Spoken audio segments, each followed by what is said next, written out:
Hello दोस्तों, राम राम सभी को। मेरे चल गई है मोटर आज और मैं करने जा रहा हूँ पानत। मैं बता रहा हूँ मेरे अंकल के गेहूँ। ये देखो मेरे अंकल के गेहूँ है, इतने बड़े बड़े हो गए। ये हमारे पड़ोसी के गेहूँ भी बो रखे, उन्होंने भी नहीं पिलाए, हमने भी नहीं पिलाए थे। आज पिलाएंगे गेहूँ। आपको बता रहा हूँ अपना खेत, ये तब अंकल जी का खेत है। अपना खेत बताता हूँ, अपना पड़ोसी का खेत है ये है अपना खेत। ये देखो ये तो ठीक ठाक उग गए, लेकिन इधर इधर नहीं उग रहे ना।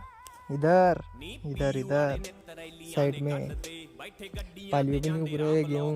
ये देखो, इसलिए अपन पिला रहे इसको। मोटर चलेगी अब थोड़ी देर में। अपने क्या चलाने वाला गया है बंदा, अभी चलाएगा फिर पाना रात में।